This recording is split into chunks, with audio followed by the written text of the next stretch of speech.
Good evening, everyone. Welcome to another episode of Self-Care Sunday. I'm joined by these incredible African-American men, Black and brown men from all different ages and background. Thank you guys again for coming on.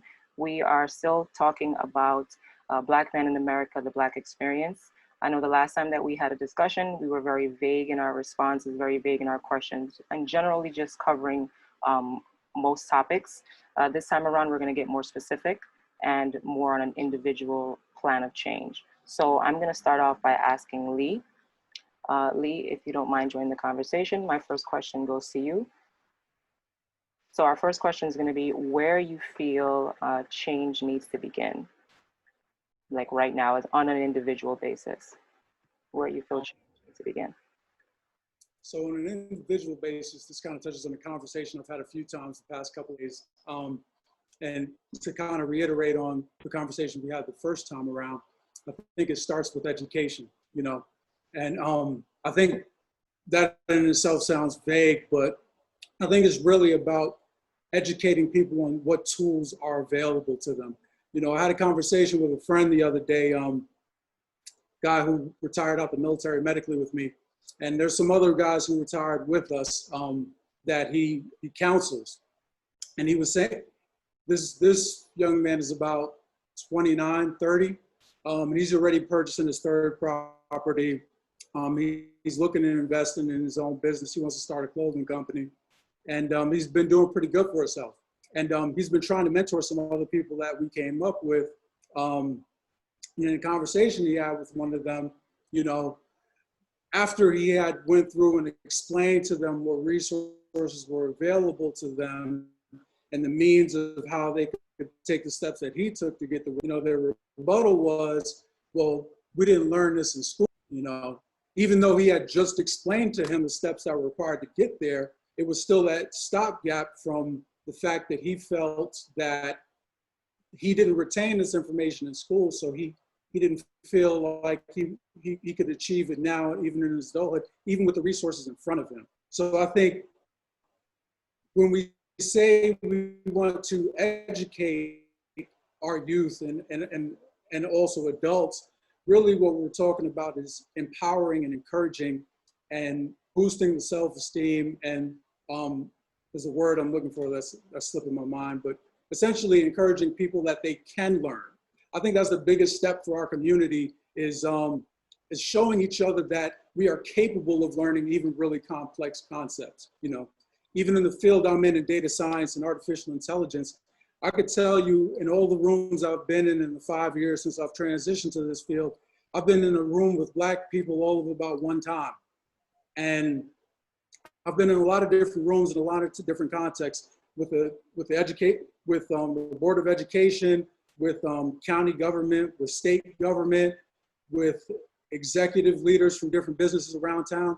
And the only representation we've had in the room when it comes to how our data is being maintained is me and one other white people in the past, one other Black person in the past 5 years that I've met in this region. And I can't speak to the rest of the regions of the United States, but I would assume that there's a disproportionate representation of other groups as opposed to us in those rooms. And I think a major piece of that is, again, to touch on that, is encouraging one another that we are capable of learning and also providing each other tools that we need in order to learn. And there's online resources available. There's tons of free resources. It's not just about going to college. You know, there's the friend that I was just speaking about who learned all of this information about real estate. Most of what he gained from buying books, on $15 books on Amazon or watching YouTube videos. So the information is available to us.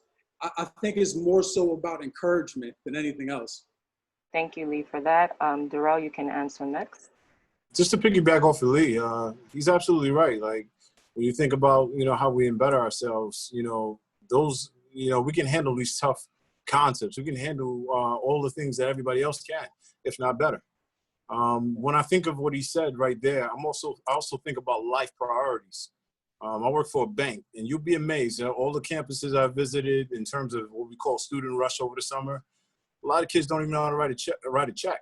They don't know what that is. They don't even know how to pay a bill. They don't know how to do simple things in life that we need to be as an adult. Yes, being an adult is not easy. And some may say it sucks being an adult. It does. You know, we have a lot of things to worry about in terms of bills and priorities. But, you know, some of these concepts, to me, like I said, is a life priority. It's like we really have to drill that home. And I've actually pitched the idea to a couple universities where it may not be a course yet, but they can try out some of the concepts in terms of like maybe workshops or stuff like that, just to, you know, pretty much educate some students before they enter the real world. And to me, that's very, very important, especially in the Black community, you know. We need to have these conversations early. It can start as early as high school, you know, and sooner the better. So that way we start learning all these financial tools and how we can improve our lives and make it better economically. So that's where I stand, you know. Thank you, Durrell. So Omar, if you would like to answer the question, how can we make immediate changes right now for ourselves and our lives? Education is always big. For me, is always at the forefront.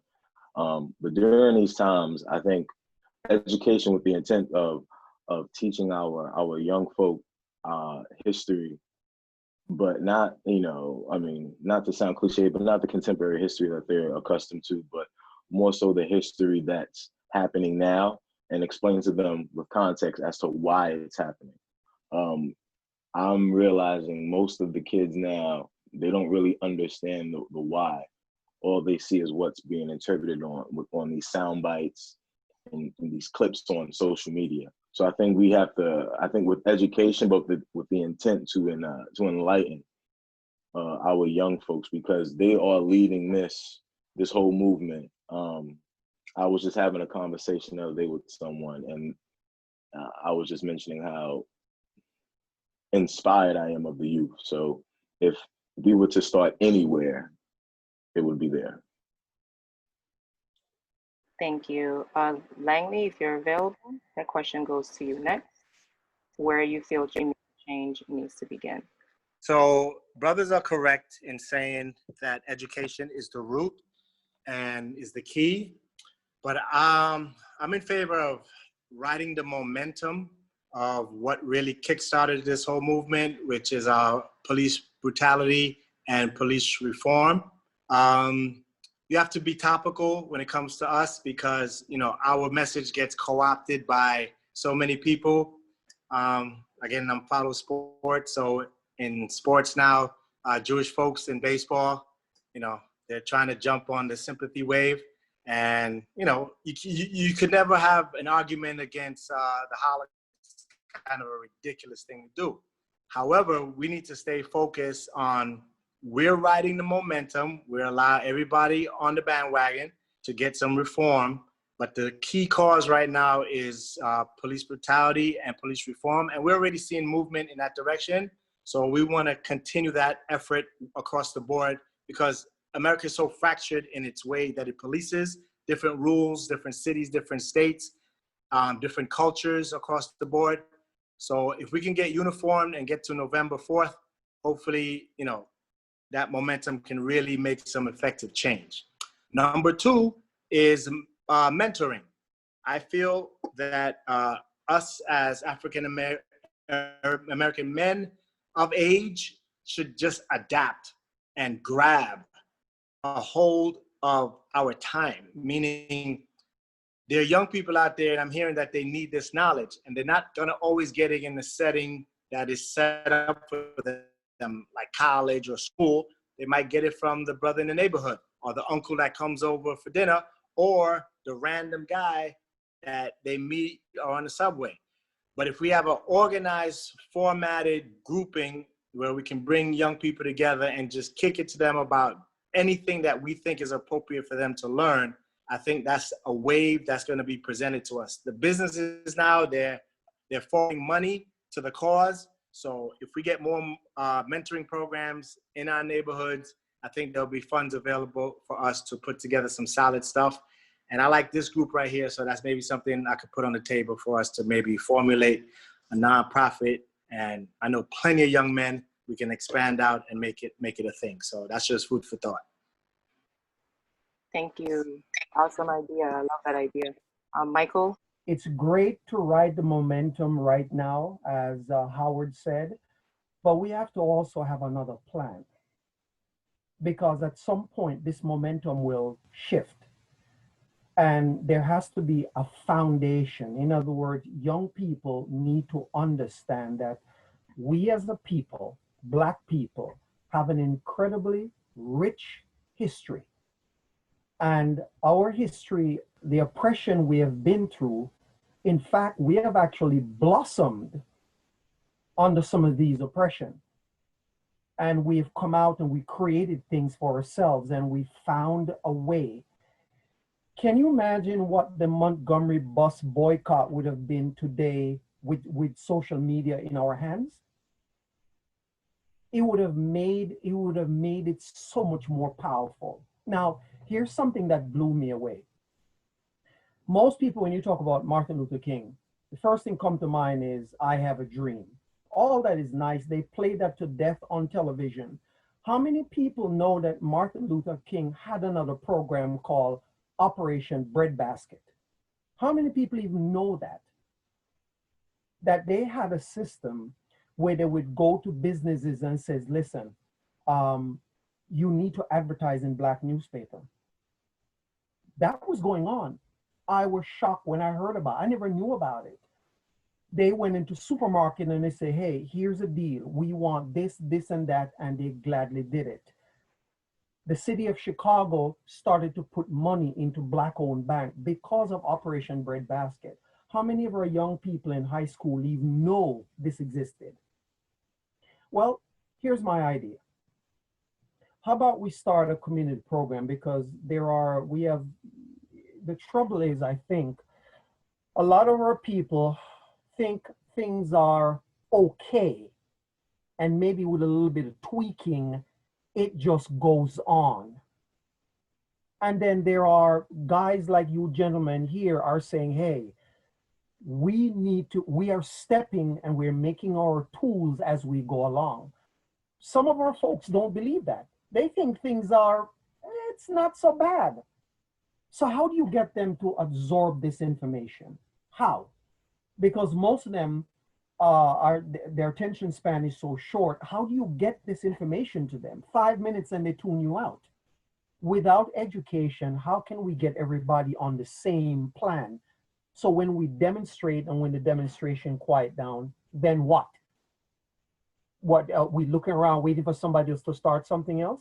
No, we need to have a solid background, ride the wave right now, but the plan is to educate. So I'm in favor of community teaching, and we can bring people in to tell young brothers on the street, how do you write a check? How do you balance a checkbook?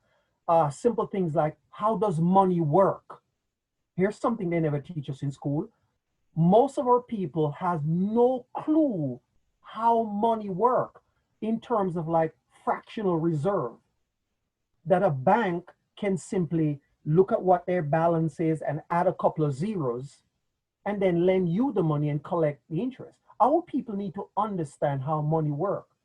So community teaching at the community level, we bring people in, and there's a lot of experts out there who will come in and freely teach us different things. So we start to have an idea how it works. So community teaching, community classroom, various subjects, and each one bring a brother or a sister in, and we start to teach the real history that has not been taught in school. Thank you, Michael. You brought up some excellent points there. My next question is going to be very, very specific to you, the individual. I would love to know what it is that you are doing, or what it is you feel you can do right now to make changes in your community. You, the individual, right now, where you feel you can make changes in your community right now, what you're doing or what it is that you can do. Lee, that question goes to you first. So I said, I'm going to be completely honest with you. I'm not doing enough. I reflect on my time when I was in the military. I was in Shreveport, Louisiana, and I was doing this at-risk youth program where we sat down with kids who had been in jail for murder kids who have been kicked out of school, they were on their last leg, and you had conversations with them. And I'll never forget one particular kid.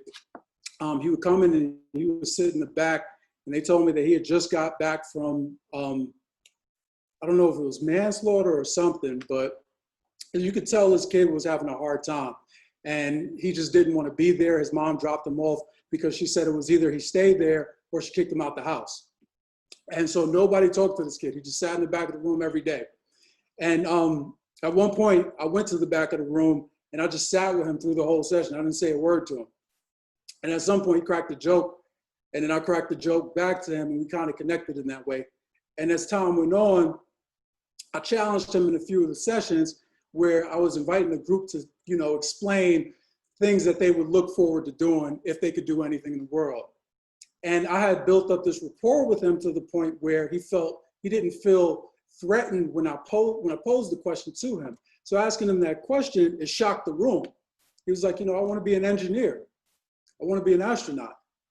There's this kid who dropped out of school, and then I asked him again, I challenged him even further. I was like, what makes you think you can do that? He was like, because I know I can learn math, I know I can learn science, I know I've been in a situation where it hasn't turned out to my advantage yet, but he's like, given the right resources and opportunities, I think that I can do that. And I don't know what happened to that kid because I moved after I got medically retired. But I think those are the type of impacts, to piggyback on something that Howard and Michael said about mentorship, that is so important, when it comes to what I need to be doing now.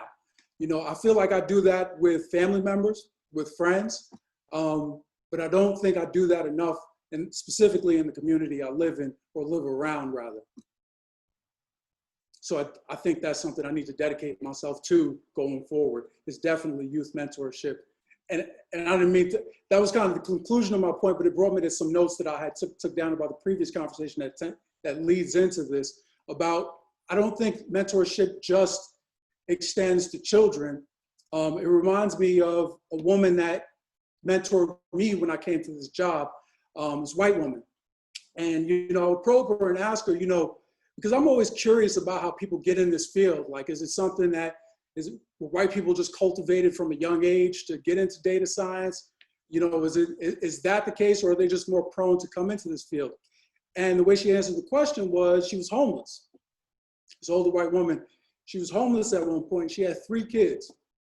And she was counting pennies. She was living out of her car. She didn't know how she was going to pay the bills. And then she went to her brother at about 40 years old. She was 40 years old when she went to her brother. He gave her a book.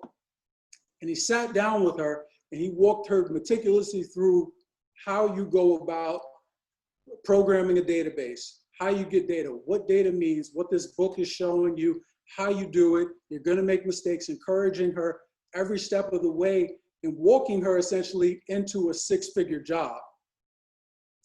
From that point forward, she's had nothing but 6-figure jobs since then. She's now living in a almost $500,000 house somewhere in Raleigh, North Carolina. And it was just because, it wasn't because she was mentored at a young age, but it was because she reinvented herself and was mentored at an older age. So you know what I mean? I don't think it's just about mentoring children, but also adults. And I also think it's about challenging ourselves as adults to put our ego aside to accept that mentorship. You know what I mean? I think that's something that's prevalent in our communities. And it reminds me of something I saw from LeBron earlier. Well, not LeBron, it was about LeBron earlier. It was this sports reporter that was talking about the fact that all too often, even in sports and in life, Black people, we feel the need to always exude excellence. You know what I mean? We feel the need to always be on top of our game and never show weakness in who we are, or never show a need to change, because that almost caters in our minds to the stereotypes of us being inadequate. You know what I mean? So I think it behooves us to challenge ourselves, to put our ego aside and put those stereotypes aside, not only accept mentorship, but accept that at some points in our life, we'll need to reinvent ourselves. It's not a maybe thing. There's gonna be a point in your life where what we've developed doesn't work anymore. It's not serving us anymore. And we need to step into that new path for ourselves. You know what I mean? Okay, thank you so much. You brought some excellent points. Omar, what about you? I know you're a teacher And for you, you might already be doing some things, but I would love you to elaborate on what you could be doing. No problem. So right now, school is over for me, and I'm actually in the transition of trying to get like my basketball camp up off the ground, because that's part of my way of, connecting with, the community. I'm actually like trying to transition back to the Bronx, my Bronx community where I'm from, where I was born and raised, because most of my time has been in Brooklyn. So most of my connection and my mentorship, that's how it reiterated, has been in Brooklyn. So I have most of my kids. We do like a once a week check-in on Zoom, and it only lasts for about 10 to 15 minutes, because they know my whole situation, daddy daycare. So I'm doing that, and then like maybe on Wednesday we check in and we just talk about what's going on, how they're doing, what their pulse is, and I think things like that is important. It's a great question you pose, because we all feel we can do more, but we just feel like we're not doing enough. What we're doing is just not cutting it. But I beg to differ, because you never know what that inkling of effort you're putting into that, maybe 10, maybe 2 people walk out of that impacted and feeling something. So you never know.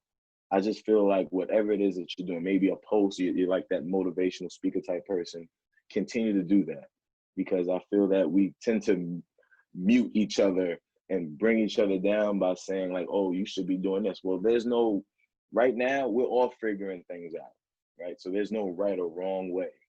And I think that's important. And that's what I tell my kids every time we check in. Never feel that you're limited or silenced in that regard.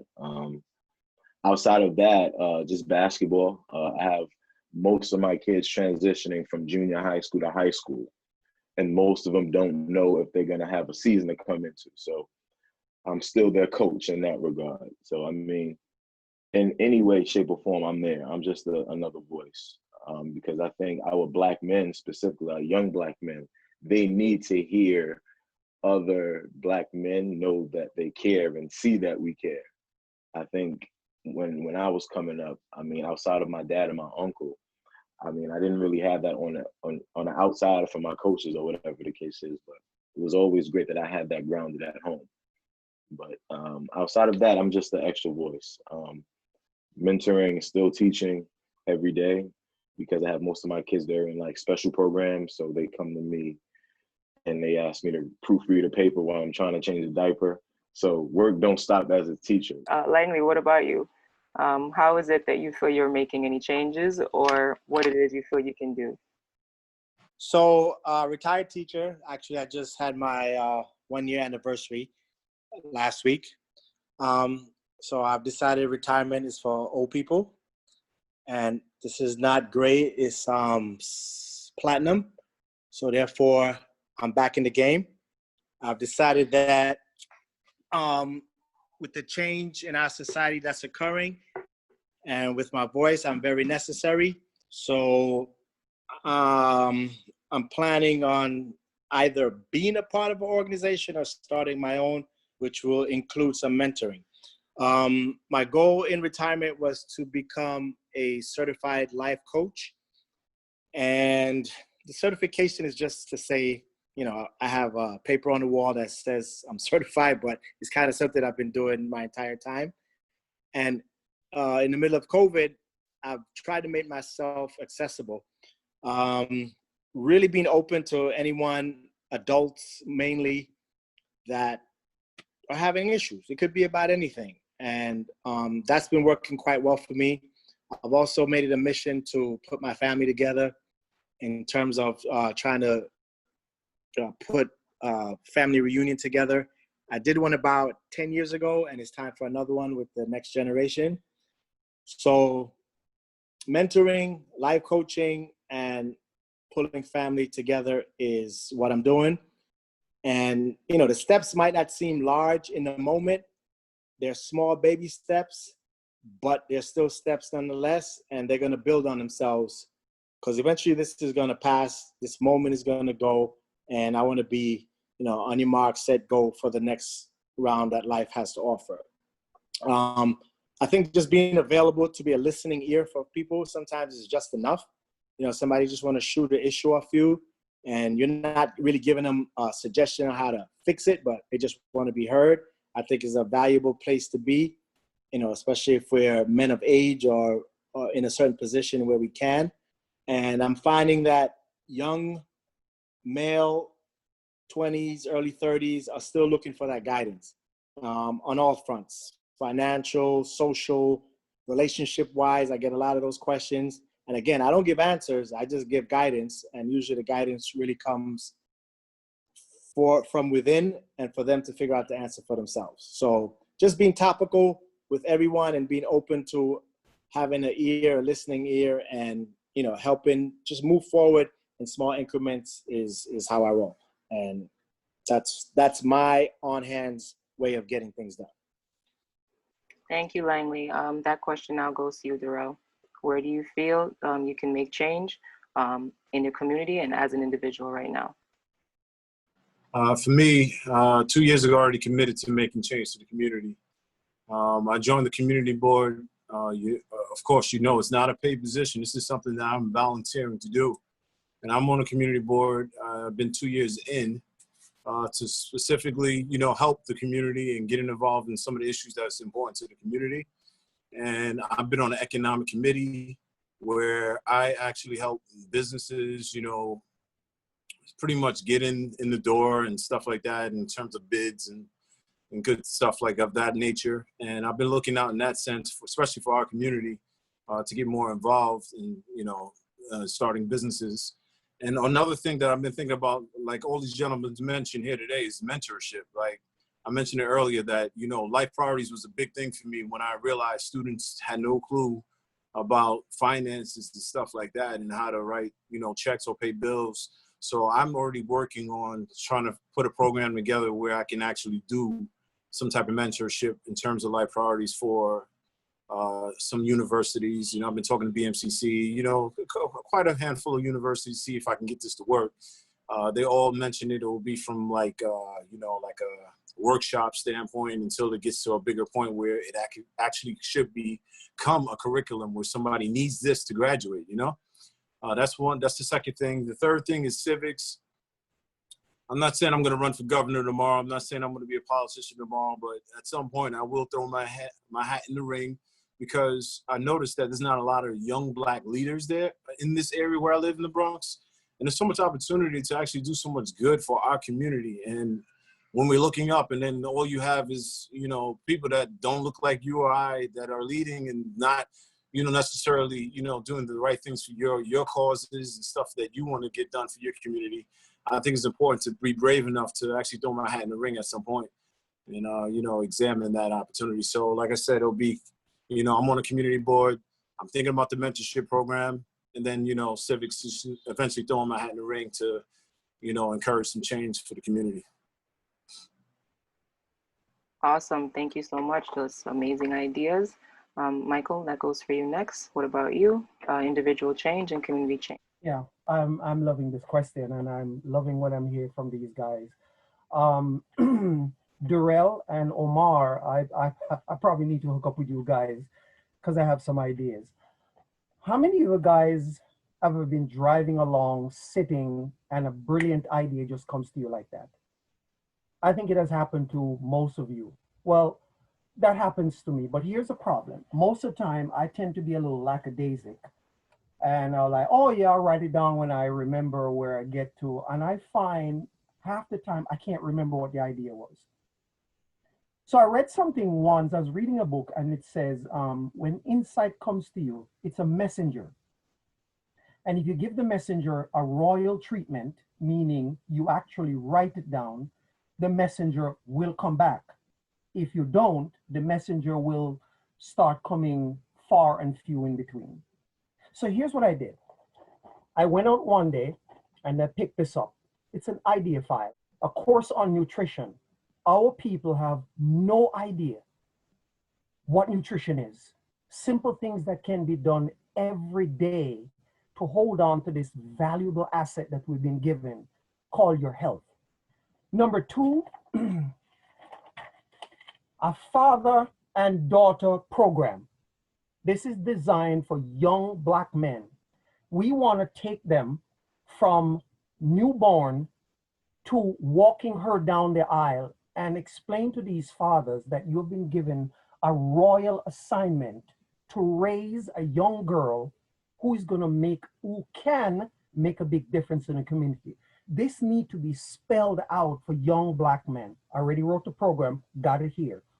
Number two, I want to do a program on simple organic gardening. Little things that you can grow right there in your apartment or in the back of your yard, and just adding that little fresh organic, whatever it is, into your diet makes a big difference. So I've been writing my ideas down. I'm ready to roll. Thank you, Michael. I want to thank you guys for your response just now. I thank you guys for serving your community. You guys are doing an amazing job, and I want you guys to keep it up. You have great ideas, and I hope that we all get to see fruit of that.